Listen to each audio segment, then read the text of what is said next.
रहा था, कुछ ऐसा कुछ नहीं हुआ, मतलब कि किसी ने नहीं उठाई। यही था, मतलब थोड़ा कोई कोई तो जरूर लेगा। मैं ऐसा मान के चल रहा था कि प्रदीप, जो आपकी पिछली टीम है बेंगलुरु बुल्स, रमेश साहब आ गए हैं, नए कोच हैं, लेकिन वो आपको शायद एफबीएम पे रिटेन कर लेंगे, या यूपी या पटना जहां से आप खेले हो, कोई ना कोई आपको रिटेन कर लेगा। और पिछले सीजन में कोई कम पॉइंट नहीं थे आपके, 111 पॉइंट थे, उससे पहले 122 पॉइंट थे, ऐसे कोई बहुत कम पॉइंट नहीं है। तो आपको फिर खुद क्या महसूस हुआ कि टीम्स ने क्यों नहीं लिया? वैसे ये था कि कम ही पॉइंट थे, क्योंकि पहले सीजन होते थे जब मैं पटना से खेलता था, जब तो बहुत पॉइंट होते थे, 200 300 से ऊपर ऊपर रहते थे। तो इसलिए मतलब वो था ना कि इतने पॉइंट कम लेगा है, नहीं तो काफी प्लेयर हैं, मतलब कि वो मेरे से भी कम भी प्लेयर पॉइंट ले रहे हैं। जी। तो मेरा वे भरोसा इतने करते थे, मतलब कि इतने पॉइंट लेने चाहिए इसमें, मैच में 15 16 पॉइंट तो लेने चाहिए, मतलब इतना हम्म। भरोसा कर। और इस बार 3-4 पॉइंट आ रहे हैं, इसलिए आपको लगता है कि पॉइंट कम हो गए? हो सकता था ऐसा। उसमें ना एक और बात है प्रदीप भाई। मुझे लगता है कि कोई नया रेडर हो ना, वो 4-5 पॉइंट लाए तो लोग हजम भी कर लेंगे। प्रदीप से हमें 4-5 पॉइंट हजम नहीं होते। उम्मीद नहीं थी इतनी।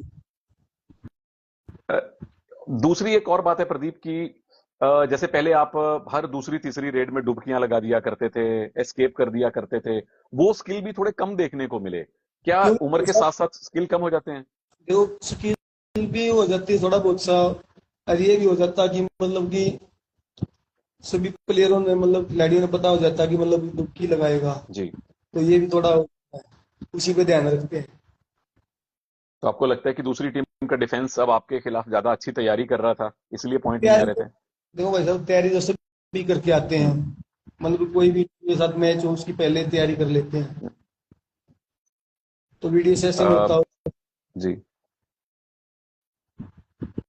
तो उसके बाद जब सेकंड डे आया, मुझे पूरा विश्वास था प्रदीप, मैंने इनफैक्ट सोशल मीडिया पे लिखा भी था कि दूसरे दिन बाद में जो दूसरे अनसोल्ड प्लेयर की ऑक्शन होती है, उसमें प्रदीप जरूर कोई ना कोई टीम प्रदीप को वापस बुलाएगी। वहां भी नहीं बुलाया तो फिर मुझे ज्यादा दुख हुआ। तो आपको कब पता चला कि दूसरे दिन भी नहीं किसी ने लिया? नहीं वैसे वो सिर्फ देख रहे थे ना, लाइव में देख रहे थे ना, हम्म। तभी पता चलता, साथ साथ ही और प्लेयरों की देखी थी ना। जी। हाँ जी। तो जो आपके फैमिली है, भाभी हैं, दोस्त हैं, भाई बंधु हैं, उन्होंने क्या कहा उसके बाद? उन्होंने ऐसा कुछ नहीं बोला कि कोई नहीं भाई, वो जा रहा, मतलब कि बहुत साल खेल चुका है, सब कुछ तेरे नाम रिकॉर्ड भी है, वो भी है, कोई दिक्कत नहीं है, अपना मतलब खुश रहे। अरे वैसे भी घर वाले खुश हैं, कोई दिक्कत नहीं, क्योंकि कबड्डी ने सब कुछ दे रखा है। तो मैं भी उस ये बात खुश भी उसके लिए। ये बात तो सही है प्रदीप, कबड्डी ने आपको इतना दिया है। मैं डंके की चोट पे बोलता हूं कि प्रो कबड्डी के सबसे बड़े गोट के तौर पे लोग आपको याद करेंगे। तो ये बात है भाई साहब, कबड्डी ने बहुत कुछ दे दिया, उम्मीद नहीं थी इतनी। अ, अब फैंस आपसे क्या उम्मीद करें? क्या आप वापस मैट पे जा रहे हैं, ग्राउंड में जा रहे हैं, प्रैक्टिस करने के लिए जा रहे हैं, कि अगले साल वापसी करूंगा, या कुछ और प्लान है आपका? नहीं भाई साहब, तो मतलब तो खेले तो नहीं गए, मतलब और ही कुछ देखे, कोई कोचिंग लाइन में या वो कुछ। Okay, okay, okay. मैं उस बात पे कबड्डी के साथ तो जुड़े रहना पड़ेगा ना, सब कुछ कबड्डी ने दिया है। नहीं, कबड्डी आपको छोड़ेगी नहीं, कबड्डी भी आपको नहीं छोड़ेगी, कहीं ना कहीं से वापस बुला लेगी आपको। जी भाई। तो मैं आपकी जो जो प्रो कबड्डी की जर्नी रही है प्रदीप भाई, उस पर जाना चाहता हूँ। सीजन 2 में आप आए थे बेंगलुरु बुल्स में, तब तो कितने, आज से 10-11 साल, 9 साल पुरानी बात हो गई। उस सीजन में जी हाँ। पता भी नहीं चला। तो वो आपको सीजन याद है जब बेंगलुरु की तरफ से पहला मैच खेला था? हाँ भाई, सब याद है, मतलब कि बहुत सीनियर प्लेयर भी थे उसमें, हम्म। मंजीत अजय ठाकुर, बहुत सारे प्लेयर थे उसमें। हम्म। तो यही था, मतलब पहला सीजन था मेरा, तो कम मौका मिला था खेलने का भी। हम्म। फिर अगले अगले सीजन पटना गए तो उसमें फुल मौका मिला था। हम्म। पटना में आप पहले सीजन में गए और पहले सीजन में ट्रॉफी जीत ली, मनप्रीत सिंह कैप्टन थे, साथ में रोहित अक्की हुआ करते थे। उस सीजन की प्रदीप कोई खास बात याद है? इतनी खास तो नहीं है भाई साहब। आइए था कि मतलब सेकंड सीजन में तो ट्रॉफी जीती लगातार, मतलब 3 ट्रॉफी जीती। हम्म। आपके जो मतलब पहली ट्रॉफी जीतने वाले कैप्टन थे वो मनप्रीत सिंह थे। अभी उन्होंने एज अ कोच भी ट्रॉफी जीत ली है। तो मनप्रीत सिंह के साथ जब आप खेले थे, जब वो आपके कैप्टन थे, तो किस तरह से वो आपको हैंडल करते थे, क्योंकि वो बहुत सीनियर हैं, आप तभी नए नए आए थे। यही बोलते थे भाई साहब कि मतलब अपना खुल के जो अपना गेम वो दिखा, मतलब कोई कोई आप कुछ नहीं बोलेगा, कैप्टन नहीं बोलेगा, कोई दबाव नहीं है, आप अपने खुल के खेलो। उसके बाद मुझे याद है सीजन शायद 5 में आपको कैप्टन बनाया था, बीच में कुलदीप भाई को कैप्टनसी मिली थी। हाँ जी, हाँ जब पहली बार आपको टीम ने बताया कि प्रदीप आप कैप्टन बनने जा रहे हो, तो क्या फील हुआ कि भाई ये तो जिम्मेदारी आ गई, क्या अच्छा लगा? जी। नहीं, जिम्मेदारी तो भाई साहब आती है कि मतलब इतना मतलब जिम्मेदारी दी है, मतलब टीम ने, ओनर ने दी है, कोच ने दी है, बड़ी जिम्मेदारी तो बढ़ जाती है। तो कैप्टेंसी के साथ आपको खेलना पसंद था? उससे ऐसा तो नहीं लगा कि मेरे खेल में कोई फर्क पड़ रहा है? नहीं भाई साहब, वो तो ऐसा कुछ नहीं था, मतलब कि वही था अपना, मतलब कैप्टनशिप तो थी मतलब अपना ये था कि मतलब कि अपना गेम करना है। मैच के बाद ही सोचेंगे कैप्टन में क्या बोलेंगे क्या नहीं बोलेंगे, हार जीत के बाद ही होता है। सही बात है। और जिन कोचिस के साथ प्रदीप भाई आप खेले हो, अर्जुन सिंह साहब थे पटना में, संजीव बालियान साहब थे पटना में, फिर राम मेहर सिंह जी आए। तो इन तीनों का स्टाइल अलग अलग था। किस तरह के कोचिस के साथ आपका ये तालमेल रहा?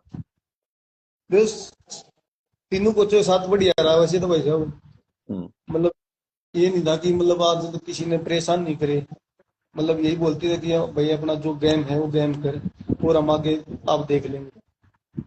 सभी कोच ठीक थे। और मुझे याद है शायद आपने बताया था आपको प्रो कबड्डी में लाने वाले अर्जुन सिंह थे, शायद दिल्ली में लाना चाह रहे थे, कुछ ऐसी बात हुई थी। हाँ वो तो भाई साहब सेकंड सीजन की बात हो, फिर मैं हम्म। बेंगलोर में गया था। नहीं तो पहले दिल्ली वाले बोल रहे थे, हम्म। फिर जोगिंदर नरवाल जीत है, इसने मतलब फोन करके मैं बुलाया था वहां पे ओके। कि यहाँ जाओ तुम दोनों। हाँ।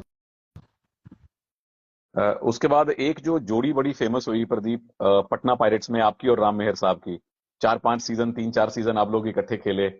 अब राम मेहर जी भी प्रो कबड्डी में नहीं रहे, कम से कम इस सीजन में तो नहीं है, अब आप भी प्रो कबड्डी में नहीं हो। तो उनका मुझे याद है वो बीच बीच में डांट भी दिया करते थे। मेरे को तो सच उनके साथ क्या? मेरे देखो भाई साहब, थोड़ी बहुत गलती तो हो जाती है, मतलब कोच का ये होता है कि डांटना जरूरी होता है प्लेयर को। हम्म। नहीं डांटेंगे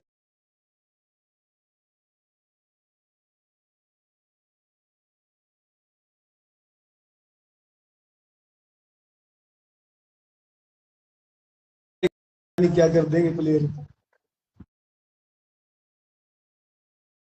थोड़ा कंट्रोल में रखना बहुत जरूरी होता है।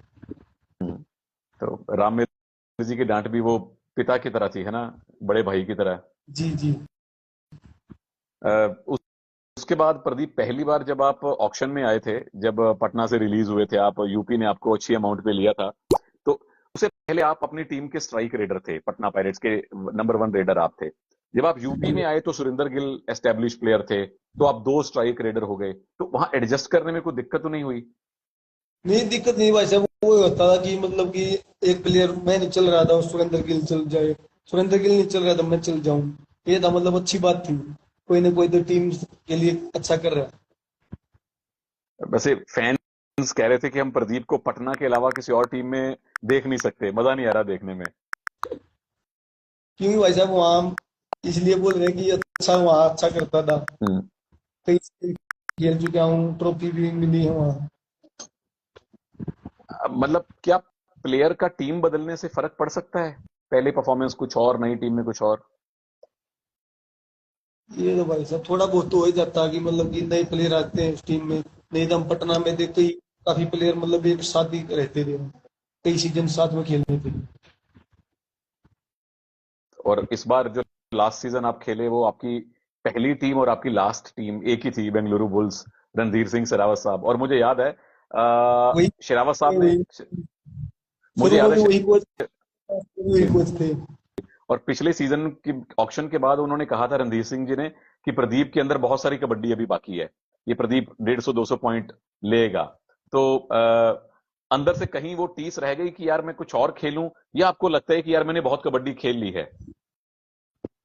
तो यही था भाई साहब, वही बोला था कि मतलब कोच साहब ने बोला था कि जब तक मैं हूँ जब तक प्रदीप है, मैंने बोला था कि जब तक कोच साहब है जब तक मैं हूँ। तो ये हम्म। दोनों कोच भी आगे, रामेर कोच भी नहीं रहे, हम्म। रवि कोच भी नहीं रहे, तो मैं भी नहीं रहा। बोले अब तो नहीं बस नहीं। यही है कि कबड्डी खेलनी तो बहुत सारी है, अब की बार नहीं पड़ा नंबर, और हम्म। आगे मतलब खेलेंगे कि कोचिंग लाइन में ही देखेंगे, कहीं और काम देखेंगे, कोई दिक्कत नहीं। मैं खुश हूँ उसके लिए।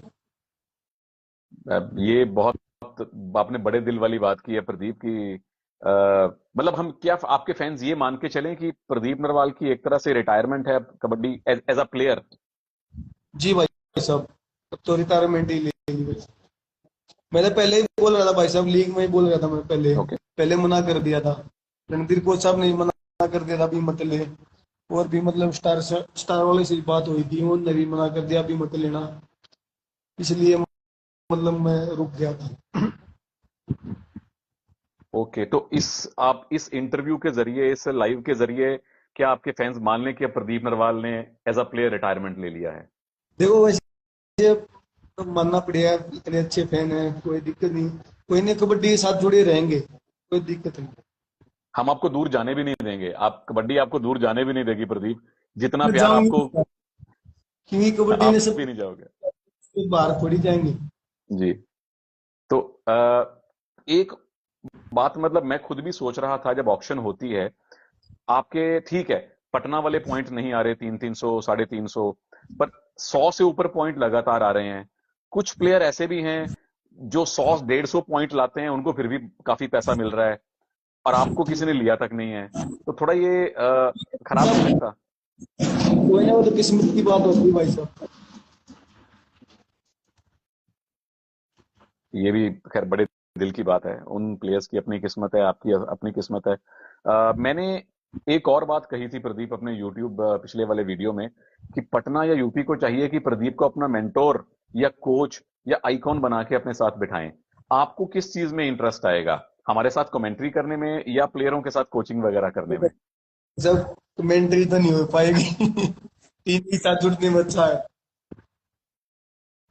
तो ये मान के चलें कि प्रदीप नरवाल हमें एक कोच के तौर पे दिख सकते हैं आने वाले टाइम में? देखो भाई साहब, वो तो किस्मत की बात है। आपका इंटरेस्ट है कोचिंग में? हाँ, क्योंकि देखो कबड्डी के साथ जुड़ा रहना पड़ेगा, तो इंटरेस्ट तो लेना पड़ेगा। इंटरेस्ट है बहुत। गांव में बच्चे आते हैं आपसे कबड्डी सीखने, आप सिखाते हैं वहां पे? भाई साहब यहाँ पे अभी भी मैं एकेडमी में हूँ, ओ बहुत ओके। सारे बच्चे हैं। थोड़ा आप एकेडमी दिखाएंगे प्लीज कैमरा से? हाँ हाँ जी जरूर। अभी तो क्या बात है जी। बाइक दिख रही है, साइकिल दिख रहा है, ग्राउंड दिख रहा है, बच्चे दिख रहे हैं, क्या बात है, मिट्टी पे कबड्डी हो रही है। और कोच साहब प्रदीप नरवाल, अब क्या बात है जी। बच्चे बैठ के मुझे लगता है वो इंस्टा लाइव देख रहे हैं कि प्रदीप भाई को यहाँ पे हम लोग देख लें। आज आज से 7 8 साल पहले तो प्रदीप ये सोचा नहीं होगा कि रोल बदल जाएगा, कि अभी कुछ साल पहले आप यहाँ खेल रहे थे, अब आप कोच बन जाओगे। देखो भाई साहब, अभी देखते हैं कोच कोच की भी क्या रहेगा क्या हम्म। नहीं। ये तो यहाँ बच्चे एकेडमी कर रखी है, एकेडमी में बच्चों को खिलाएंगे। हम्म। तो आपने भी इसी जगह ट्रेन किया था जब आप खेलते थे, इसी जगह ट्रेनिंग करते थे? देखो भाई साहब, ये एकेडमी रही अपनी अरे यहाँ, वाह। ये आपके गांव हरी स्टेडियम, ये बहुत बढ़िया। नजदीक स्टेडियम है। ओके, वो इंडोर स्टेडियम है मैट वाला? नहीं, मैट नहीं भाई साहब, वो ऐसे बना रखा है। अच्छा अच्छा। ओके। यार आपकी एकेडमी में तो आना आऊंगा मैं प्रदीप भाई कुछ टाइम के बाद। आओ, कभी भी आओ भाई साहब। पक्का पक्का, आपसे मिलना बाकी है, मतलब मिले तो हम कई बार हुए हैं, लेकिन आपके घर का खाना खाना बाकी है अभी। कभी भी आओ भाई साहब। पक्का, मैं पक्का आऊंगा प्रदीप। और आपके बहुत सारे फैंस ये भी कह रहे हैं लगातार नीचे, और मुझे और पहले कमेंट आए थे कि प्रदीप प्लीज रिटायरमेंट मत लो, दोबारा सोच लो, आपके बिना प्रो कबड्डी देखने का मजा नहीं आएगा। तो उन फैंस को आप क्या कहना चाहते हो? अब मैंने देखे थे भाई साहब कमेंट, बहुत सारे प्लेयर मतलब फैन बोल रहे थे कि अब हम कबड्डी नहीं देखें, ये नहीं है। ऐसी कोई बात नहीं भाई, प्लेयर और बहुत सारे हैं, उनको देखो। ये नहीं होता कि मतलब हर टाइम मैं ही खेलूंगा, कोई टाइम होता है खेलने का भी। फैन एक तो सारे नाराज मैं बहुत सारे खुद फोन भी नाराज हूं। आए। आपका फोन तो लगातार बज रहा होगा जब से ऑक्शन हुई है। आते रहते हैं भाई सब मैसेज। अच्छा, एक सवाल है जो बहुत सारे फैंस लगातार पूछ रहे हैं कि आपके 2000 रेड पॉइंट पूरे होने वाले थे, थोड़े ही रह गए थे, तो वो कभी सोचा नहीं कि यार 2000 पॉइंट्स भी रह गए, वो इतना बड़ा इतिहास रह गया बनते बनते। चलो भाई साहब भी जितने बने हैं भी बहुत सारे हैं। अभी तो टाइम लगेगा किसी ने तोड़ने के लिए। मुझे लगता नहीं कि ये रिकॉर्ड टूटने वाला है। भाई साहब रिकॉर्ड तो टूट जाता है इसलिए बनते हैं रिकॉर्ड। कौन से प्लेयर आपको लगते हैं प्रदीप, चलो अगर रिकॉर्ड तोड़े नहीं तो कम से कम आपके पास में कोई 1500 1800 पॉइंट कौन सा प्लेयर ला सकता है? अभी तो भाई साहब देखो टाइम लगेगा उनका, अभी भी कुछ नहीं बता सकते। हम्म। लेकिन जो नए रेडर आए हैं पिछले 2-3 साल में, उनमें से आपको कौन से लड़के पसंद हैं? देखो भाई साहब यही होता है कि मतलब इंजरी बहुत होती है उसमें। किसी प्लेयर का इंजरी ना हो तो मतलब कि ये है अब की बार पटना में था, इन्हें बहुत सारे पॉइंट लिए हैं, अच्छा भी खेला है देवांग। देवांग। दिवांग ने। मतलब जी। यही आप ये बोले कि कभी इंजरी ना हो। इंजरी हो जाती है वहीं से मतलब गाड़ी रुकी जाती है प्लेयर की। ठीक बात है। और जब आपने कबड्डी खेलनी शुरू की थी, आज से मतलब 10 12 13 15 साल पहले की बात है, तो आपको कौन से प्लेयर अच्छे लगते थे जिनको देख के आप उनकी तरह बनना चाहते थे? मेरे गाँव का था भाई साहब, मैं कुलदीप, ये कुलदीप नरवाल। जो इन्हीं पटना में कैप्टन थे आपके? जब छोटे, हाँ हाँ, जो पटना के कैप्टन थे, इन्हीं को आते जब ग्राउंड में इन्हीं को देखते थे आगे। मतलब डिफेंस भी करता था और ऑफेंस भी करता था साथ में। इन्हीं को देख के मतलब ज्यादा वो बना था। मुझे बड़ी अच्छी तरह याद है, मैं इस बात का गवाह हूं, जब पटना में कुलदीप को लाया था तो प्रदीप ने खुद मुझे फोन पे बताया था कि कुलदीप मेरे बड़े भाई की तरह है, वो टीम के कैप्टन बनेंगे और मैं आराम से रेड करूंगा। देखो सीनियर भी बहुत थे ना भाई संजय से, जी। इज्जत तो देनी पड़ती है ना। नहीं नहीं, बिल्कुल, वो प्लेयर भी बड़े अच्छे थे, मुझे याद है जयपुर पिंक पैंथर में भी खेले थे वो पहले, हाँ और हाँ। बड़े अच्छे, बढ़िया ऑलराउंडर थे। तो जी अ, एक चीज और मैं हमेशा जानना चाह रहा हूं कि ये कथूरा और रंढाना जो आपका इलाका है, यहाँ इतने सारे कबड्डी प्लेयर कैसे आ जाते हैं, क्या खास है यहाँ पे? भाई साहब और कोई गेम है नहीं दोनों गाँव में अच्छा। कबड्डी के अलावा। अब यहाँ देखो आपने दिखाया होगा मैं कितने छोटे छोटे बच्चे खेल रहे हैं। मतलब हम्म। शुरू से कबड्डी शुरू करते हैं और कोई गेम खेलते नहीं, कोई गेम है नहीं गाँव में। इसीलिए इतने सारे कबड्डी प्लेयर आ रहे हैं यहाँ से, मजा आ गया। अ, तो आपके फैंस को प्रदीप आप कुछ स्पेशल मैसेज देना चाहोगे? अब ये मान के, तो ये तो आपने अनाउंस कर दिया है कि अब आप कबड्डी से एज अ प्लेयर रिटायरमेंट ले रहे हो, तो जो फैंस आपके दुखी हैं, जो आपको दोबारा से देखना चाहते हैं, उनको आप क्या कहना चाहोगे? भाई यही बोलेंगे कि मतलब कि इतने मतलब नाराज ना मत हो, क्योंकि टाइम होता है किसी चीज का। आप मतलब जो प्रो कबड्डी आने वाला सीजन है उसको अच्छे से देखो, और भी कोई ना कोई प्रदीप निकल के आए। क्या बात है, कितनी कितनी बड़ी बात आपने बोली है कि और भी कोई प्रदीप निकल के आएगा, और भी बड़े बड़े स्टार निकल के आएंगे। पर एक बात मैं डंके की चोट पे फिर बोल दूं सबके सामने, कि प्रो कबड्डी में प्रदीप जैसा प्लेयर बहुत कम आता है। गिने चुने प्लेयर हैं जिनको इतना प्यार मिलता है और जो इतना साल खेल जाते हैं। अच्छा, एक मेरा और मैं सवाल पूछना चाह रहा था प्रदीप आपसे। आप सीजन 3 4 5 6 7 8, 6 सीजन आप एक पीक पे खेले हो, हर सीजन में आपके बड़े पॉइंट आते थे, 10 10 जी 12 12 की एवरेज थी। तो इतनी लंबी फिटनेस का आपका राज क्या था? देखो भाई साहब फिटनेस तो ये है कि प्रैक्टिस की होती है ज्यादा, तो मतलब प्रैक्टिस करोगे तो फिट रहेगा इंसान। वैसे मतलब लौट के खाएगा तो कहाँ फिट रहेगा।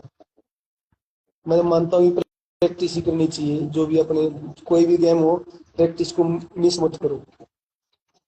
खाना पीना भी बढ़िया रखो। जी आपके खाने पीने में घर का खाना पीना होता है, या जो आजकल सप्लीमेंट आते हैं, डिब्बे आते हैं, गोलियां आती हैं, वो होते हैं? घर वाला खाना खाते हैं भाई साहब, पहले भी घर वाला खाया था, आज भी घर वाला खा रहे हैं। कोई मतलब कभी प्रोटीन प्रोटीन कुछ नहीं लिया। एक दिन मैं भी आपके घर का खाना खाने आऊंगा प्रदीप, वो जी बिल्कुल। अपना पेंडिंग है। और थैंक यू सो मच। मैं जितने भी प्रो कबड्डी फैंस हैं उनकी तरफ से आपको थैंक यू बोल रहा हूं इस बात के लिए, क्योंकि सीजन 3 से लेके 7 तक, ये मेरा मानना है, प्रो कबड्डी में जितने नए फैन जुड़े वो बहुत सारे आपके कारण जुड़े थे। हर इवन जो जो जो क्रिकेट की कमेंट्री करते हैं लोग, बड़े बड़े क्रिकेटर्स मुझसे पूछा करते थे कि यार प्रदीप नरवाल का बड़ा नाम सुना है, प्रदीप नरवाल का हमने बड़ा नाम सुना है, बहुत बड़ा प्लेयर है। तो उन सबकी तरफ से आपको थैंक यू है। आपने बहुत बड़ी फैन फॉलोइंग दी है प्रो कबड्डी को। जी भाई साहब। और all the very best Pradeep, जो भी आप आगे प्लान करो एज अ कोच या एज अ मेंटोर या एज एन आइकॉन की तरह, अगर आप या इवन कमेंट्री में भी आना चाहो या मेरी तरह यूट्यूब पे भी आना चाहो, तो उसके लिए बहुत बहुत शुभकामनाएं आपको। थैंक यू भाई साहब, थैंक यू। और मेरे फैंस को भी, सभी को थैंक यू इतना प्यार देने के लिए। थैंक यू प्रदीप, और सारे फैंस को बहुत बहुत धन्यवाद। और प्रदीप ने दो तीन बातें बड़ी साफ साफ आज कही हैं यहाँ पे, कि एज अ प्लेयर अब वो कबड्डी से रिटायर हो रहे हैं, पहली बात। दूसरी बात ये कि जितनी कबड्डी खेले उन्हें बड़ा मजा आया। और तीसरी बात ये कि उन्हें मालूम है कि धीरे धीरे परफॉर्मेंस नीचे आती है, हर एक खिलाड़ी की आती है, तो उन्होंने वो बात स्वीकार कर ली है। चौथी बड़ी अच्छी बात ये बोली प्रदीप ने कि उनकी तरह और भी प्रदीप आएंगे, और नए नए प्लेयर आएंगे, वो और आगे जाएंगे। और लास्ट बात कि प्रदीप अब सोच रहे हैं कि कोचिंग में आए, मेंटरशिप किसी भी तरह से कबड्डी से दूर होंगे नहीं, और कबड्डी आपको दूर होने भी नहीं देगी। तो thank you again, thank you again okay Pradeep. मैं आपसे मिलूंगा जल्दी गांव में आके। जी। Thank you.